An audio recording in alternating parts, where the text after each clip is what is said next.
तीर्थयात्रा पर्व भाग 21.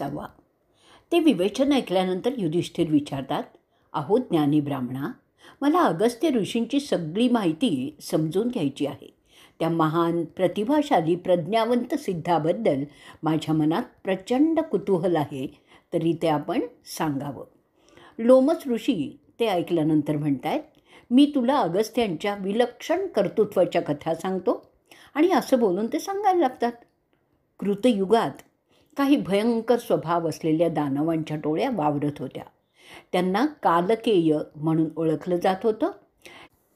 त्याच्या भिववणाऱ्या कार्यवायांनी ते सगळ्या जगाला भारीच गेलेले होते. ते वृत्र नावाच्या त्यांच्या म्होरक्याच्या मार्गदर्शनाखाली काम करत होते. स्वर्गात ते इंद्राच्या मागे लागले होते. त्यांच्याकडे अजब प्रकारची आयुधं होती आणि त्यामुळे त्यांना हरवणं देवांनासुद्धा भारी जात होतं. आणि अखेरीस सगळे देव ठरवतात की वृत्राचा नाश केला तरच हे सगळं नष्टचर्य संपेल. शेवटी देव इंद्राबरोबर ब्रह्माला भेटतात.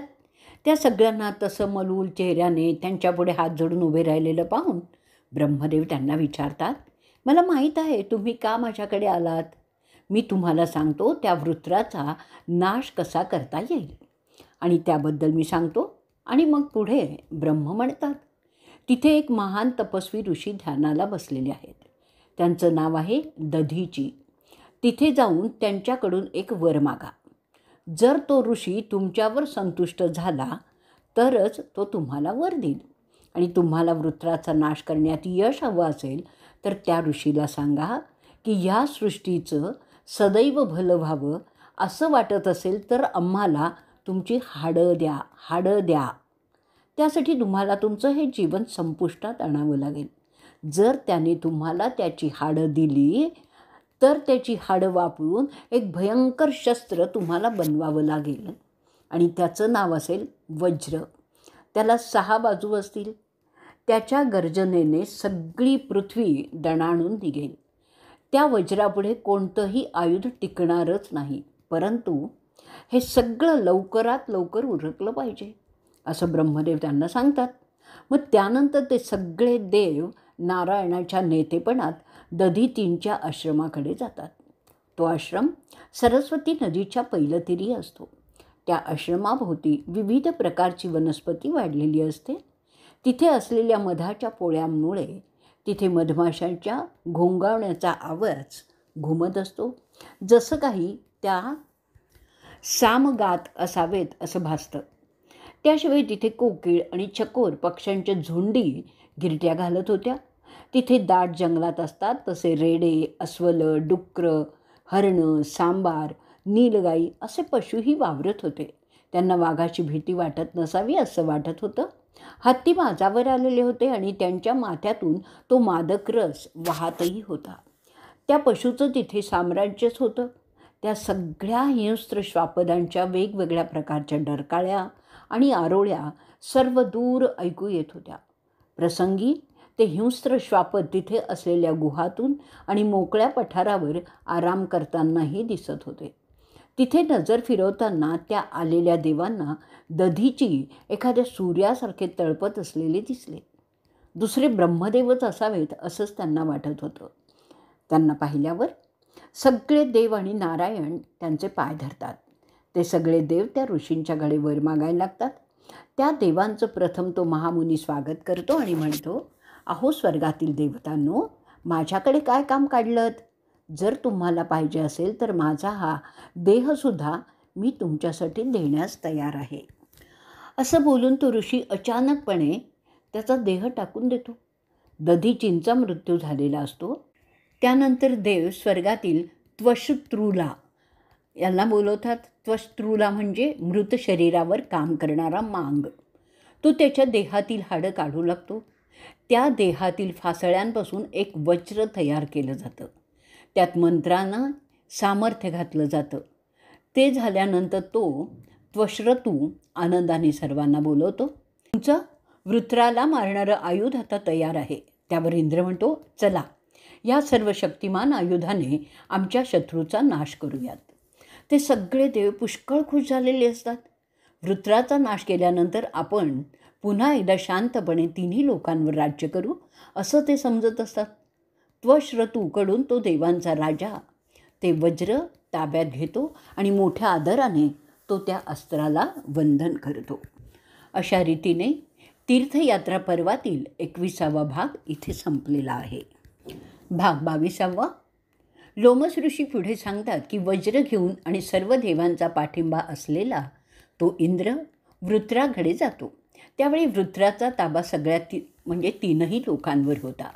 त्या असुराच्या चहूबाजूंना प्रचंड आकाराचे राक्षस कलकेय जातीचे त्याचे रक्षक म्हणून उभे होते. त्यांच्या हातात त्यांची भीतीदायक शस्त्र आयुधं होती. ते सगळं दृश्य मोठं भयावह होतं. त्यांच्यात लढाई झाली, पण ती फार काळ चालली नाही. जरी ती फार भयंकर होती, ते युद्ध तीनही जगासाठी होत होतं. तिथे तलवारी, समशेरी, भाले, बर्चा अशा सगळ्या शस्त्रांबरोबर मोठमोठी आयुधंसुद्धा वापरली जात होती. राक्षसांच्या मुंड्या धडापासून दूर फेकल्या जात होत्या. त्यांचा पाऊस जणू काही आकाशातूनच पडत होता. कालकेय राक्षस त्याची लोखंडी गदेसारखी आयुधं घेऊन देवांवर तुटून पडले. देवांची सुद्धा मोठी हानी होत होती. पुरंदर त्यांच्या सहस्त्र नेत्रांनी ते पाहत होता की देव कालकेयांपुढे टिकाव धरू शकत नाही आहेत. जसे देव पिछाडीला जाऊ लागले तसा वृत्राला मोठा जोम आला आणि त्वेषाने तो देवांवर हल्ला करून गेला. अशी वेळ आली की इंद्र स्वतः त्या कालकेयाच्या हल्ल्याने घाबरलेला होता. जास्त वेळ न दवडता तो नारायणाच्या आश्रयाला गेला. इंद्राला अशा अवस्थेत पाहून त्याने स्वतःची ताकद इंद्राला देण्यास सुरुवात केली. जेव्हा देवांनी पाहिलं की शक्राला नारायणाचा आधार आहे, त्यांचा जोर वाढत गेला. ते पाहून ते युद्ध पाहत असलेले ब्रह्मर्षीसुद्धा त्याची ताकद देवांना द्यायला लागले. वृत्राला ते समजलं की देवांना नारायणाची आणि ब्रह्मर्षींची अशी पुष्कळ ताकद मिळते आहे. तेव्हा तो मोठ्यांदा डरकाळी फोडून प्रतिहल्ला करतो. त्यामुळे सगळं आकाश आणि पृथ्वी थरकापू लागते. त्यावेळी इंद्र ते प्रभावी आयुध जे दधीचींच्या हाडापासून बनवलेलं होतं, ज्याचं नाव होतं वज्र, तो वृत्रावर फेकतो. त्याच्या आघाताने तो दागदागिन्यांनी सजलेला राक्षसांचा राजा डोक्यावरच कोसळतो. जसं काय पर्वत मंदार कोसळत आहे. जरी दैत्यांचा राजा मेला होता, इंद्र तरीसुद्धा तिथून भीतीपोटी पळून जातो. त्याला समजतच नाही की त्याने वज्र फेकलं की नाही आणि वृत्र मेला हे सुद्धा त्याला समजत नाही. परंतु ते पाहणाऱ्यांना समजलं की वृत्र वज्राच्या आघातानेच मेलेला आहे. त्यांना अत्यानंद झाला. ते इंद्राचं कौतुक करायला लागले. वृत्र मेल्याचं समजल्यावर देवांना आता चेव येतो आणि ते मोठ्या जोमाने असुरांवर हल्ला करतात. दानव मोठ्या संख्येने मरत असतात. मार खाल्लेले दानव समुद्राकडे पळतात. ते त्या तळ नसलेल्या सागरात शिरतात, कारण वज्राच्या उष्णतेने त्यांच्या अंगाची लाही लाही होत होती. त्यानंतर ते पाण्यातील मासे, सुसरी, कासव अशा प्राण्यांबरोबर राहू लागतात. त्या समुद्रात बसून ते प्रतिहल्ल्याची योजना आखायला लागतात. ज्यांच्याकडे विवेक होता ते त्याप्रमाणे योजना आखू लागतात. ती देतीची मुलं एक भयंकर कारस्थान करतात. ते ठरवतात की ते प्रथम सगळी चांगली माणसं आणि पवित्र माणसं मारून टाकतील आणि लोकांचा तपस्येवर, आध्यात्मिक जीवनावर विश्वास आहे तोच आता तोडायचा. नैतिकता नष्ट करायची म्हणजे देवांचं महत्त्व संपेल. आणि तसं झालं की आपोआपच सगळे देव जे त्या पुण्यप्रभावावर वाढत आहेत ते निराधार होतील आणि आपली ताकद त्यामुळे वाढेल. लोकांचा पापावरचा भरोसा वाढवला पाहिजे. त्यासाठी युक्तीने पाप पुण्यापेक्षा कसं जास्त चांगलं असतं हे दाखवायचं आहे. त्यासाठी खोट्या नाट्या कथांचा प्रचार करायचा. पुण्यामुळे कसे माणसाचं नुकसान होतं हेही दाखवायचं.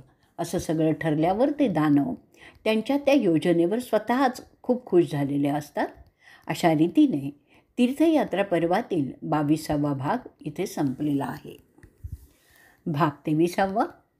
लोमस ऋषी पुढे सांगतात, कालकेय त्या पाण्यात राहू लागल्यानंतर जे वरुणाचं क्षेत्र आहे त्यांच्या कारवाया तिथून चालू करतात.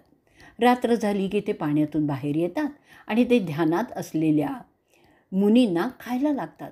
दिवसा ते पाण्यात बसून रात्र होण्याची वाट पाहत असत. ते वसिष्ठ ऋषींच्या आश्रमातील तपस्वी ब्राह्मणांना, जे 108 होते, एकदा खाऊन टाकतात. त्याशिवाय इतर 9 संन्यासी तेही खातात, ते तर वेगळेच. त्यानंतर ते ऋषी चव्वनांच्या आश्रमाकडे जातात. त्या आश्रमात पुष्कळ असे ब्रह्मचारी राहत होते.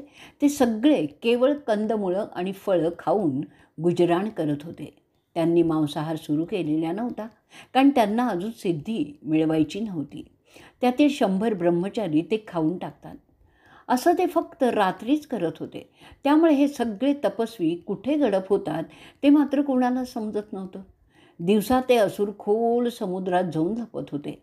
रात्र झाली की ते वर यायचे आणि ब्राह्मणांना खाण्याचा उपक्रम पुन्हा चालू करायचे. भारद्वाजांच्या आश्रमातील त्यानंतर केवळ हवेवर राहणारे ब्रह्मचारी त्यांनी खाण्यास सुरुवात केली. अशा प्रकारे ते दानव कालकेय ब्राह्मणांना खाऊन माजले आणि त्यांनी इतर ऋषींच्या आश्रमांवर रात्री हल्ले करायला सुरुवात केली. असं होत असताना हे लोक असे कसे अचानक गायब होतात ते मात्र कोणालाही शेवटपर्यंत समजत नाही. ते कालकीय राक्षस ब्राह्मणांना खाऊन त्यांची हाडं तिथेच टाकून देत असतात. त्यामुळे त्यांची हाडं दिसत असल्यामुळे त्या ब्राह्मणांना आणि ब्रह्मचार्यांना कोण खात असावं असं समजलं. परंतु हे कोण करत आहे हे मात्र समजत नाही. काहींची शरीरं अर्धवट खाल्लेली असतात, काहींचे हात मिळतात तर काहींचे पाय मिळतात, काहींच्या पोटातील आतडी बाहेर काढलेली आणि इतस्ततः फेकलेली असं दारुण दृश्य दिसत असायचं. काहींची डोकी फोडलेली, त्यातला मेंदू खाल्लेला असंही आढळत होतं. त्याशिवाय यज्ञाचं सामान आणि इतर जिन्नस इतस्ततः विखुरलेले असंही आढळत होते. यज्ञासाठी साठवलेलं इतर सामानसुद्धा बाहेर काढून खराब केलेलं असायचं, जेणेकरून यज्ञ करणं अशक्य व्हावं. त्यांच्या कृत्यामुळे सगळे वैदिक परंपरा सांभाळणारे लोक अस्वस्थ झाले. एक प्रकारचं भयाचं वातावरण उत्पन्न झालं होतं. आणि हे थांबत नाही असं पाहिल्यावर जे बचावले होते ते आश्रम सोडून दूर कुठेतरी जाऊन राहिले. काही केवळ त्या भीतीनेही मरून गेले. त्यातील काही धनुर्धारी होते, ते मात्र घाबरले नाहीत. ते दानवांना शोधण्याची मोहीम सुरू करतात. परंतु दानव दिवसा खोल पाण्यात आश्रय घेत असत. त्या वीरांना ते शोधू शकत नव्हते. त्याचा परिणाम असा झाला की यज्ञ व्हायचे थांबले. देवांना अर्घ्य काही कोणी देईना, कोणी प्रार्थना करेनात. त्याचा परिणाम देवांच्या शक्तीवर व्हायला लागला. देवांनी नारायणाकडे धाव घेतली. देव नारायणाला म्हणाले, आपण जगाचे निर्माते, करते, त्राते आणि खाणारेही आहात. असं असताना हे कसं होतं त्याकडे लक्ष द्यावं. आपण विविध अवतार घेऊन जगाला पापापासून वाचवत असतात. आपण अर्धनारी तर कधी अर्धकेसरी अशी रूपं घेऊन पाप निवारण्याचं काम करीत असता. आपण अनेक दैत्यांचा वध करून सत्याचाच विजय केलेला आहे. आपण हिरण्यकश्यपूचा वध केला आहे. त्याशिवाय इतर महाबली असुरांचंही निर्दालन केलेलं आहे. वलीसारख्या रूप बदलणाऱ्या असुराचा देखील आपण वध केलेला आहे. तुम्ही जंभवाचा वध केला, जो यज्ञ करण्यात नेहमीच अडथळे आणत असे. अशी अनेक कामं आपण केलेली आहेत. अहो, मधूचा वध करणाऱ्या केशवा, आम्ही आता फार घाबरलेलो आहोत. आम्ही सुद्धा तुला त्याबद्दल सांगण्यासाठीच इथे आलेलो आहोत. सगळ्या देवांना आणि त्याच्या राजाला, इंद्राला सुद्धा या असुरांपासून वाचव. अशा रीतीने तीर्थयात्रा पर्वातील 23वा भाग इथे संपलेला आहे. भाग 24वा. असं सांगत ते सगळे स्वर्गातील देव नारायणाची आणखी स्तुती करत असतात. ते पुढे स्तवन करतात, तुझ्यामुळे हे सगळे 5 प्रकारचे चराचर जीव म्हणजे सूक्ष्मांग, वनस्पती, मासे, पशु आणि पक्षी सुखाने पृथ्वीवर राहत आहेत. ते त्यांच्या जीवनकाळात देवांची आणि पितरांची सेवा, पूजा करूनच करत असतात. असे ते सगळे एकमेकांना सांभाळून राहत आहेत. त्यांची वाढ होत आहे. परंतु आता एक संकट उत्पन्न झालेलं आहे. कोणत्या तपस्या करणाऱ्या योग्यांना खात आहे किंवा मारत आहे. जर ब्राह्मण मारले गेले तर सगळी पृथ्वीच नष्ट होईल. स्वर्गसुद्धा जास्त काळ टिकणार नाही. कृपया तेवढ्यासाठी आपण पृथ्वीला या असुरांपासून वाचवा. ते दिवसा समुद्रात राहतात, जिथे आम्ही जाऊ शकत नाही. रात्री बाहेर येतात आणि याज्ञिकांना मारतात. ते ऐकल्यानंतर विष्णू त्यांना बोलतात, अहो देवांनो, मला माहीत आहे कोण ते करत आहे ते. ते फार भयानक शत्रू आहेत. सत्याचे म्हणजे चांगुलपणाचे आणि पुण्याचे. ते हे सगळं काम करीत आहे. त्याचं नाव आहे कालकेय. ती राक्षसांची एक प्रजाती आहे जी दितीने उत्पन्न केलेली आहे. त्याबद्दल मी तुमच्याशी नंतर बोलीन. त्यासाठी तुमची मनं शांत ठेवा. मी मारलेल्या वृत्राचे ते लष्कर आहे.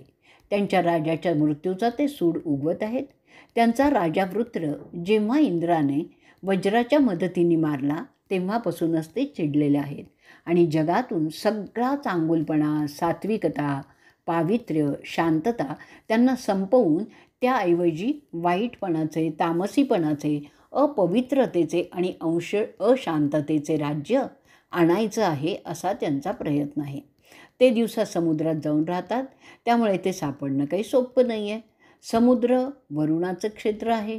ब्राह्मणांना मारण्यापाठचा त्यांचा उद्देश वेदांचं ज्ञान, जे माणसाला देवाच्या योग्यतेला नेण्याचं काम करतं, तेच नष्ट करणं असं आहे. एकदा वेदांचं ज्ञान संपलं किंवा ते विसरलं की राक्षसांना कोणीही आवरू शकणार नाही, असा त्यांचा प्रयत्न आहे, हे मला माहीत आहे. सागरात मोठे लहान मासे, सुसरी, मगरी असे हिंस्त्र श्वापदं असतात. त्याला दुसरा मार्ग नाही आहे. त्यांना समुद्रातून बाहेर काढणं दुरापास्तच आहे. त्यासाठी तो समुद्र सुकवावा लागेल. म्हणजेच त्याचं पाणी नाहीसं झालं की त्या कालकेयांना लपण्यासाठी जागाच उरणार नाही. पण ते करणार कोण? नारायण म्हणतो, ते काम वाटतं तितकं साधारण नाही आहे. पुढे ईश्वर देवांना सांगतात, हे काम फक्त एकच करू शकतो आणि तो आहे वरुणाचा मुलगा अगस्त्य ऋषी. फक्त तोच हे काम करू शकतो, असं बोलून ईश्वर थांबतात. ते नारायणाचं निवेदन ऐकल्यानंतर ते सगळे देव ब्रह्माकडे जातात. त्याची परवानगी घेऊन ते अगस्त्य ऋषींच्या पर्णकुटीकडे जातात. तिथे त्यांची म्हणजे वरुण देवाच्या मुलाची ते वाट पाहत राहतात. तिथे इतर सगळी संत मंडळी त्याची वाट पाहत बसलेली असतात. तिथे त्यांना मित्रा आणि वरुण यांचा मुलगा अगस्त्य भेटतो. ते सगळे अखेरीस अगस्त्यांना आपलं गाऱ्हाणं सांगतात. कालकेयांना उघडं पाडलं तरच त्यांचा नाश करता येईल, परंतु ते सध्या सागरात लपून राहत असल्यामुळे ते काही शक्य होत नाही आहे. त्यासाठी सागराचं सगळं पाणी कसं काढावं त्यावर खल करण्यासाठी आम्ही इथे आलेलो आहोत, असं ते त्या भेटीत सांगतात. अगस्त्य त्यांच्या उदात्त, शांत, तेजस्वी, रुबाबदार आणि प्रतिष्ठित अशा भव्य व्यक्तिमत्वाचे ते सगळं शांतपणे ऐकून घेतात. शेवटी ते देव सांगतात की जर जगाला आणि त्यातील वेदांना वाचवायचं असेल तर ह्या कालकेयांचा पुरता विमोड करण्याशिवाय गत्यंतर नाही, आणि त्यासाठी आपल्या सामर्थ्याची सगळ्या तीनही लोकांना आज गरज आहे. अगस्त्यांनी त्याआधी कशा प्रकारे देवांना मदत केली होती त्याची आठवण ते देव सांगतात आणि अगस्त्यांची स्तुती करतात. ते म्हणतात, जेव्हा नहुषाने देवांना हैराण केलं होतं तेव्हा आपणच तर देवांना मदत केली होती. नहुष हा असुर सगळ्या दैवतांना भारी झाला होता. त्याला स्वर्गातील त्याच्या आसनावरून आपणच तर खाली नरकात फेकलं होतं. जेव्हा विंध्य अचानकपणे आपला आकार आणि उंची सूर्याशी चढाओढ करण्याच्या उपद्व्यापात वाढवत होता तेव्हा तुमच्यामुळेच तर ते त्याला थांबवावं लागलं होतं. जेव्हा सगळ्या जगात अंधार झालेला होता तेव्हा सगळी चराचर मरणाच्या पंथाला लागलेली होती. त्यांना तर तुम्हीच वाचवलं होतं. जेव्हा जेव्हा देवता संकटात असतात तेव्हा तेव्हा तुम्ही मदतीला येता, हा तर नियमच आहे. म्हणून यावेळी आम्ही पुन्हा एकदा आपली मदत मागण्यासाठी इथे आलेलो आहोत. आम्हाला एक वर देऊन ह्या कालकेयांच्या संकटापासून वाचवावं अशी विनंती ते अगस्त्याकडे करतात. अशा रीतीने तीर्थयात्रा पर्वातील 24वा भाग इथे संपलेला आहे. भाग 25वा. युधिष्ठिर विचारतो, अहो ब्राह्मण, आता मला सांगा, तो विंध्य का सूर्याशी चढाओढ करण्याचा प्रयत्न करत होता? कारण माझं त्याबद्दलचं कुतूहल वाढलं आहे. असं काय झालं की त्याला एवढा राग आला?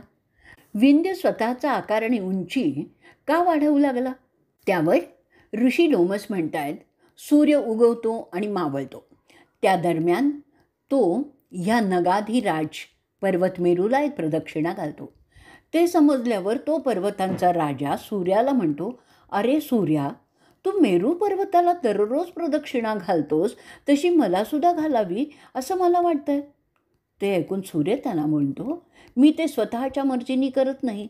ज्याने हे जग उत्पन्न केलेलं आहे त्याने ते तसं ठरवलं आहे, म्हणून त्याचं होत आहे. ते ऐकल्यावर विंध्य त्याच्या नाराजीच्या भरात अचानकपणे फुगायला लागतो. त्याची उंची, त्याच्या बाजू असं सगळं चौफेर फुगायला लागतो आणि तो इतका वाढतो की त्यामुळे सूर्य आणि चंद्राच्या आड यायला लागतो. सगळे पाहिल्यानंतर ते देव विंध्यराजाच्या जवळ जातात आणि सांगतात, त्याने असं फुगू नये म्हणून विनंतीही करतात, पण ते तो काही ऐकत नाही. त्यानंतर ते देव पर्णकुटीत राहणाऱ्या ऋषींना भेटतात, त्यांना काही करण्यासाठी सांगतात. त्यात ऋषी अगस्त्यसुद्धा होते. ते त्यांच्या वैराग्य आणि तपस्येसाठी ख्यातनामच होते. देव अगस्त्यांना सांगतात, अहो ब्राह्मण, हा नगराज विंध्य अयोग्य प्रकारे वाढत आहे, त्यामुळे सृष्टीचं कार्य विचलित होत आहे. तरी आपण काहीतरी करावं. ते ऐकल्यानंतर अगस्त्य मुनी विंध्याकडे आपल्या पत्नीसह जातात. तिथे गेल्यावर तो मुनी विंध्याला म्हणतो, अहो महान नगाधिराज, मला तुमच्यातून जाण्यासाठी एक वाट द्या. मला काही कामासाठी दक्षिणेकडे जायचं आहे. मी परत येईपर्यंत तू ती वाट तशीच ठेवावी अशी मी तुला आज्ञा करतो. मी परत आल्यानंतर तू पुन्हा तुला पाहिजे तसा आणि तितका मोठा हो. असा समझोता अगस्त्य विंध्याशी करतात. लोमश ऋषी म्हणतात, अजून अगस्त्य मुनी दक्षिणेकडून परत आलेले नसल्यामुळे विंध्य तसाच म्हणजे न वाढता आजही उभा आहे. अशा प्रकारे वरुणाचा मुलगा ऋषी अगस्त्य युक्तीने विंध्याला वाढण्यापासून अडवतात. महाभारताच्या इतर प्रतीत कथा थोडीशीही वेगळी आहे. त्यात अगस्त्य विंध्याला भेटतात तेव्हा तो पर्वत आदराने खाली वाकून अगस्त्यांना वंदन करतो. जोवर अगस्त्य त्याला वंदन थांबण्याचा आदेश देत नाही तोवर तो तसाच वाकलेला राहणारा असतो. अगस्त्य त्याला वंदन थांबवण्यास सांगतच नाहीत, म्हणून तो पर्वत तसाच वाकलेला राहतो. तो कायम आजवर तसाच आहे. ही झाली दुसरी कथा. परत आपण आपल्या कथेकडे वळूयात. लोमस ऋषी पुढे सांगतात, युधिष्ठिरा, तुला आता कालकेयांना अगस्त्य मुनींनी कसं मारलं ते सांगतो. देवांची ती प्रार्थना ऐकल्यानंतर मित्रा आणि वरुणांचा मुलगा त्यांना विचारतो, आपण कशासाठी माझ्याकडून वर मागत आहात? ते ऐकल्यानंतर देवता त्यांना सांगायला लागतात, आपण सगळा समुद्र पिऊन टाकावा असा तो वर आहे. त्यामुळे त्यात लपलेले कालके या प्रजातीचे दानव आम्ही पकडून मारू शकू. ते वृत्राचे हस्तक आहेत. वृत्र मारला गेल्यामुळे ते विथरलेले आहेत. ते सगळ्या तपस्या करणाऱ्या ब्राह्मणांना, ब्रह्मचार्य आचरणाऱ्यांना आणि त्या स्नातकांना खात आहेत. त्यांचा नाश अनिवार्य झालेला आहे.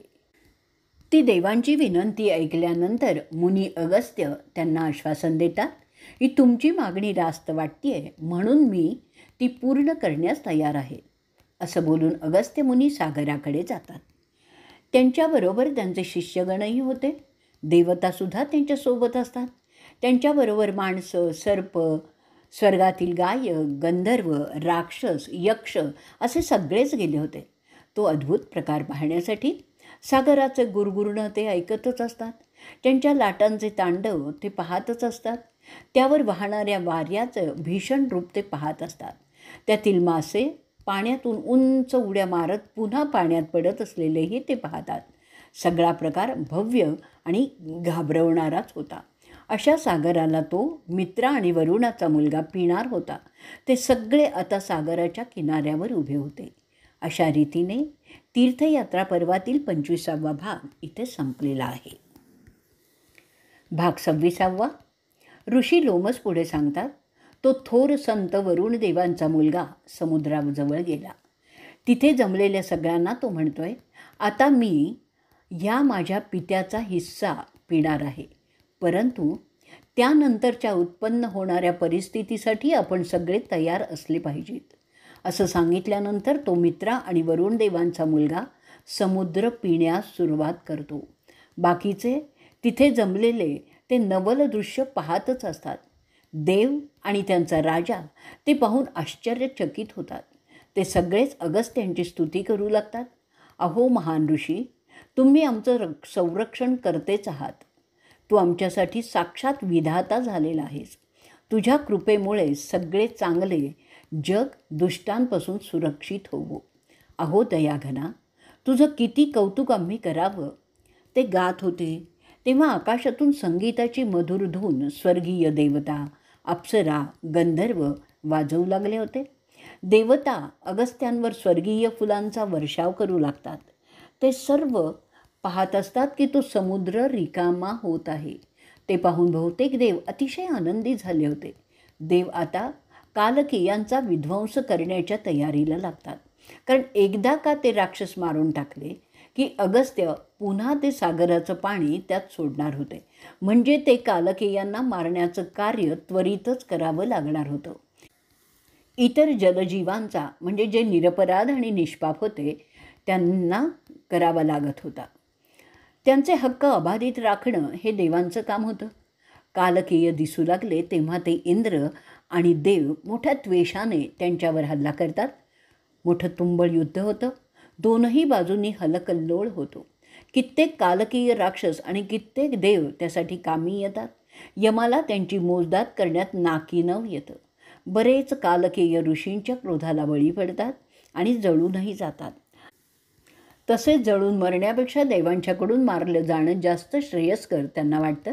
कारण साधूंच्या शापाने मरण्याने ते खोल नरकात फेकले जाणार आणि तिथून पुन्हा बाहेर येण्याची शक्यता कमी. त्यापेक्षा देवांच्या हत्यारांनी मारले गेले तर पुन्हा जिवंतही होता येईल असा ते पोक्त विचार करतात.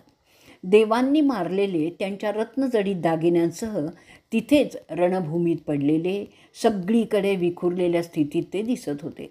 त्या स्थितीतसुद्धा ते रमणीय वाटत होते. जणू काही पलश झाड पूर्ण फुलांनी डवरलेलं असावं असंच ते दिसत होते. त्यातील काही जे वाचले होते ते भूमिदेवीला शरण जातात आणि तिच्या उदरात आश्रय मागतात. ती त्यांची केविलवाणी अवस्था पाहून त्यांना ती आश्रय देते. ते कालकेय आता खोल भूगर्भात जाऊन बसतात. राक्षसांची माता दानू त्यासाठी भूदेवीला आग्रह करते की माझ्या साध्या भोळ्या लेकरांना ते नीच देव आणि त्यांचा हलकट राया शक्र मारत आहे, तरी तो त्यांना आश्रय दे. आणि त्याप्रमाणे भूदेवी दानूची मैत्रीण असल्यामुळे कालकेयांचा भूगर्भात जागा मिळते. ते युद्ध थांबतं. इथे सुद्धा जिंकल्यामुळे आनंदित झालेले देव आणि ऋषी अगस्त्यांचं कौतुक करतात. तुमच्या मदतीमुळे त्यांना आम्ही मारू शकलो. एरवी ते केवळ अशक्य होतं अशा शब्दात ते सगळे स्वर्गीय देव अगस्त्यांची वाहवा करत राहतात. त्यानंतर ते देव अगस्त्यांना सांगतात की आता आपण ते समुद्राचं पाणी पुन्हा सोडावं. परंतु अगस्त्य त्यांना सांगतात की ते पाणी मी आता पचवलं आहे. ते ऐकल्यानंतर सगळे देव आणि ऋषी चिंताक्रांत होतात. कारण त्या पाण्याशिवाय सृष्टीचा क्रम चालणं दुरापास्तच आहे. ते जाणत असतात. सगळे दुःखीसुद्धा होतात. आता पुढे लोमस त्यांना सांगतायत की अरे राजा, पुढे काय झालं ते ऐक. ते सगळे देव आणि इंद्रसुद्धा अगस्त्यांचे आभार मानून आपापल्या घरी निघून जातात. तिथे विष्णू आणि ब्रह्म समुद्र पुन्हा कसा भरायचा त्या विवेचनेत असतात. ते एकमेकांशी विचारविनिमय करीत असतात. अशा रीतीने तीर्थयात्रा पर्वातील 26वा भाग इथे संपलेला आहे. भाग 27वा. लोमस ऋषी पुढे सांगतात की ब्रह्म प्रजापती देवांना सांगतात, तुम्ही आता तुमच्या गमजा करण्याचं बंद करा आणि कामाला लागा. कारण हा समुद्र पुन्हा भरण्यासाठी बराच अवधी लागणार आहे. त्यासाठी तुम्हाला खूप काम करावं लागणार आहे. ब्रह्मदेव सांगतात, भगीरथाला बोलावणं धाडा, त्याच्या मदतीने हे काम होऊ शकेल. युधिष्ठिर विचारतो, ते कोणतं कार्य होतं आणि भगीरथ ते कसं करणार ते? अहो मुनी, मला आता तुम्ही सांगा. त्यांच्या प्रयत्नाने तो सागर पुन्हा कसा भरला ते सांगा. अहो संतश्रेष्ठ, तुमची सगळी संपत्ती आहे तुमचं आध्यात्मिक सामर्थ्य. आपण पुरोहित वर्गाचे अग्रणी आहात. मला सविस्तरपणे सांगा त्या भगीरथाची गोष्ट ज्याच्या कर्तृत्वाचा एवढा बोलबाला होतो आहे. मला त्याचं कौतुक ऐकायचं आहे. इथे सुद्धा महाभारताच्या दुसऱ्या एका प्रतीत थोडासा वेगळा भाग दिलेला आहे, तो आता आपण ऐकूया. त्याप्रमाणे अगस्त्य ऋषी पुन्हा ते सगळं पाणी लघवी करून भरून काढतात. त्यात सांगितलेलं आहे की अगस्त्य ते सगळं पाणी लघवीच्या रूपात बाहेर सोडतात, म्हणून समुद्राचं पाणी खारट झालेलं आहे. आता अजूनही एका प्रतीत असंही दिलेलं आहे की बरेच कालकेय राक्षस सूक्ष्म रूप घेऊन अगस्त्याच्या पोटात समुद्राच्या पाण्याबरोबर शिरतात आणि लघवी वाटे पुन्हा बाहेर येतात आणि समुद्रावर पोचवतात. त्यामुळे देवांना आणि ऋषींना सगळे राक्षस काही मारता येत नाही. असो, अशा रीतीने तीर्थयात्रा पर्वातील 27वा भाग इथे संपलेला आहे. तीर्थयात्रा पर्व भाग 28वा. वैशंपायन सांगायला लागतात की अशा रीतीने विनंती झाल्यानंतर तो ऋषी लोमस प्रसिद्ध राजा सगराची कथा सांगू लागतो. ती अशी आहे. लोमस ऋषी सांगतात की फार प्राचीन काळी इक्ष्वाकू घराण्यात एक राजा होऊन गेला होता. त्याचं नाव होतं सागर. तो अतिशय देखणा आणि राजविंडा असा होता. त्याची ताकद खूप होती, परंतु त्याला अपत्य नव्हतं. तो भीषण लढाया करत असे. त्याने हैहय आणि तलजंग जमातींना जिंकून ताब्यात घेतलं होतं. त्या दोनही जमाती लढवय्या म्हणून ख्यातनाम होत्या. त्या सगर राजाच्या 2 बायका होत्या. दोघीही अतिशय सुंदर होत्या. एक होती विदर्भ देशाची राजकन्या, तर दुसरी सिवी घराण्याची म्हणजे सिंध देशाची राजकन्या. एकदा तो राजा कैलास पर्वतावर जातो. त्याच्याबरोबर त्याच्या 2ही बायका तिथे असतात. तिथे तो त्यांना मुलं व्हावी म्हणून प्रार्थना करणार असतो. तिथे ते तिघे घोर तपस्या करण्यात गुंतून जातात.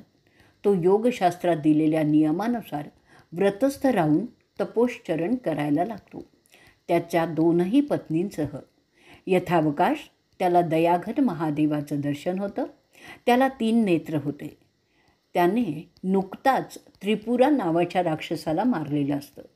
सागराला जेव्हा ते दर्शन होतं तेव्हा त्या त्रिपुरारीच्या हातात पिनाक नावाचं धनुष्य होतं.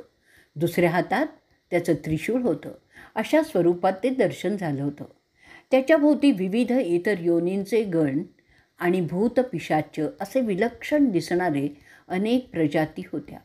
तो उमापती. त्याचं दर्शन झाल्यानंतर सागराने वर मागितला की त्याला अपत्य पाहिजे. त्यात त्याच्या 2ही भार्या त्याच्याबरोबर उभ्या होत्या.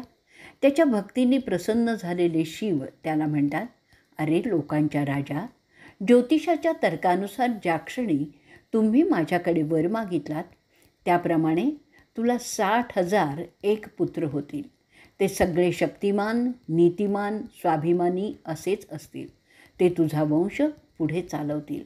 असं बोलून तो रुद्र अंतर्धान पावला. तो राजा आपली तपस्या फळल्यामुळे परत आपल्या राज्यात 2ही बायकांसह परत येतो. त्यांना फार संतोष झालेला असतो. त्या दोघींना म्हणजे एक विदर्भाची तर दुसरी सिवीची, दोघींनाही मुलं होतात. त्यातील एक विदर्भाची असते, तिला भोपळा होतो, परंतु सिवीला मात्र एक पुत्र होतो. तो पुत्र अतिशय सुंदर असतो. तो माणसांचा राजा त्या भोपळ्याला पाहून ठरवतो की तो भोपळा फेकून दिला पाहिजे. तेव्हा त्याला आकाशवाणी ऐकू येते. त्यात सांगितलेलं असतं. तो आवाज फार गंभीर आणि हुकमी होता. ती आकाशवाणी सांगते, अरे माणसांच्या राजा, तू असं करू नकोस. त्या तुझ्या मुलाचा त्याग करून तू मोठी अक्षम्य चूक करणार आहेस. त्या भोपळ्यातील बिया काढ आणि त्या साजूक तुपाच्या भांड्यात उबवत ठेव. त्यातून तुझे भरतवंशाचे राजपुत्र जन्माला येतील. ते 60,000 असतील. शिवाच्या आज्ञेने ते अशा प्रकारे उपजणार आहेत आणि म्हणून जे सांगितलं आहे तसंच कर. अशा रीतीने तीर्थयात्रा पर्वातील 28वा भाग संपलेला आहे.